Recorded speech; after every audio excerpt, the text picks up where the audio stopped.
Okay, so for my project, I interviewed my father. A little background on my dad is that he was born October 16th, 1974 at Christ Hospital in Oak Lawn. He grew up in Orland Park and then attended he attended Moraine Valley Community College, then went on to University of Illinois, and then went to the Illinois College of Optometry, and then did his post-grad work at the VA in Tuscaloosa, Alabama at the university. All right. So, first question I asked was, I knew you grew up in a time when technology was changing really fast. Can you tell me about technology, what technology was like when you were younger, and how did it feel when internet first became a thing? He said, yes, when I was a kid, we didn't have smartphones or internet. No one really had access to it until I was in college. The idea of having internet in every home, let alone on your own phone, was something we could only dream of. I didn't even have my first email until I was 21 years old, and I got my first cell phone when I was 26 or 27. At that point, it was only for emergencies, not for texting or browsing the web. Before that, we had landlines, and you couldn't even be sure of who was calling unless you had caller ID, which was a huge deal at the time. I said, and then the next question was, what was your first experience with a computer? He said, the first computer I ever used was the Apple II, which had 64K of memory, which was a huge deal back then. But now we have computers with gigabytes of memory, which is 1,000 times more powerful. It's crazy to think about how far we've come in such a short amount of time. I also remember when VCR came out, as TVs did not have channels really. TVs only had channels, no like watching movies weren't as easy, like Netflix or like streaming. You'd like rent out a VHS tape of them and hope like they had that movie. And then I asked him about cell phones, and he said his cell phone, it wasn't like the ones we have now. There was no texting, no social media, no apps. It was just for calling people, and you only used it when you were traveling or in like a deep emergency. All right, and then an historical event that I asked him about the impact of his life was in 9/11. He said, I was working at the VA hospital in Alabama as an eye doctor when 9/11 happened. At first I thought it was an accident, maybe a plane had some sort of malfunction or like there's like a weather, something wrong with like the weather, like cloudy maybe. But then the second plane hit and he said he knew it was an accident. We were locked down in the hospital and eventually evacuated because it was a government facility. And then when I would go back to work, they would check if we had like bombs underneath the car. It was a scary time, but he knew his brother. He was more scared for his brother who was working at the Board of Trade downtown, which is right next to the Willis Tower, which was a potential target, and so he was scared about all that. He said it was one of those moments you realize how vulnerable we really are. Then another thing he mentioned was how security really changed and ramped up ever since then. Talking back to them checking his car for bombs underneath his car, and they would put a mirror underneath every time he went in and out of the building. All right, but he also mentioned that the security at airports became a lot stricter, as before then there wasn't really like security at the airport. You just like go through right away, and he saw that as a huge change.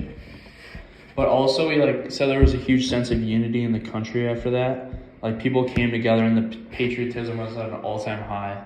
And there was also a ton of new like legislation and like became more like patriotic, he said. He said he really knew like he really sensed the patriotism in the air. And then I asked him about what did your parents ever tell you about their childhood and like what their life was like growing up? My dad said my grandparents grew up in working class families. My papa, his dad was a welder, and my grandma's dad was a pipe fitter. My papa's dad went to war, and when he came back, he had a lot of PTSD, which really impacted his life and the way he worked. Both my grandmothers and my grandparents were stay-at-home moms, it was a pretty typical blue-collar family. We didn't have a lot of money, but they were stable. Their summer vacations were road trips and didn't fly much. They would drive everywhere, and my papa always worked. My great grandfather worked very hard and made sure him and his brothers wanted to be successful, and they had to work for it. I said, did your parents ever talk about any specific events that shaped their lives?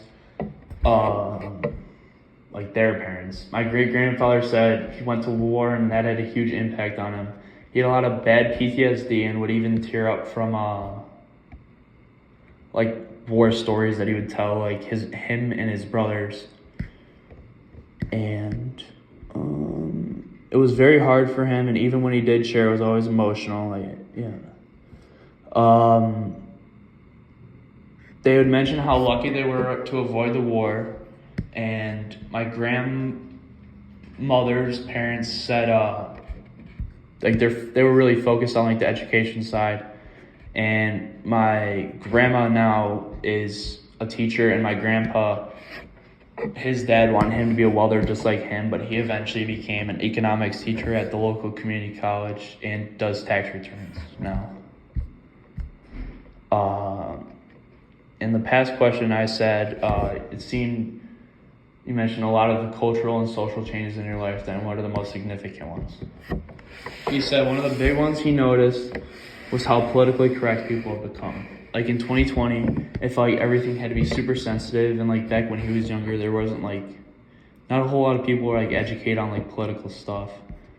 But now people are more aware of like their work. You have to be like more aware of your words. Like you can get like, there's huge cancel culture right now, and like the world is so much smaller now because we have access to information from all over the globe instantly. Like you can hear about like news in China, news in Russia, but like back then you barely knew the news 3 towns over, which is like kind of crazy to think about now that like the technology has like become like grown so much to the point where you're finding out the news in countries you've never even been to, let alone versus towns that are 2 towns over even. Yeah.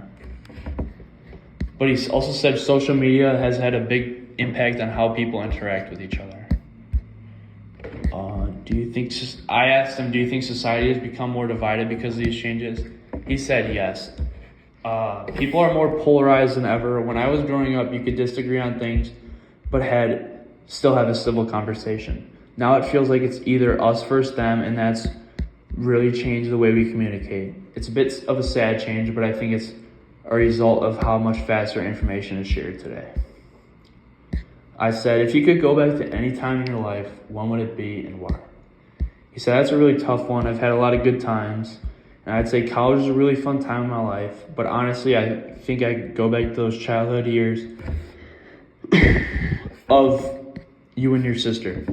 The ones where I didn't have any responsibilities and life was simple, which were obviously very fun, but like being around your sister and you at a young age is probably a time I would like to have back, as I was working a lot to support our family. I had a lot of fun with friends growing up, playing sports, getting snacks, and just being like a normal kid. I had a normal childhood, and I could thank my parents for that. I think about those memories a lot, and I wish I could go back and relive some of my past life. Any more?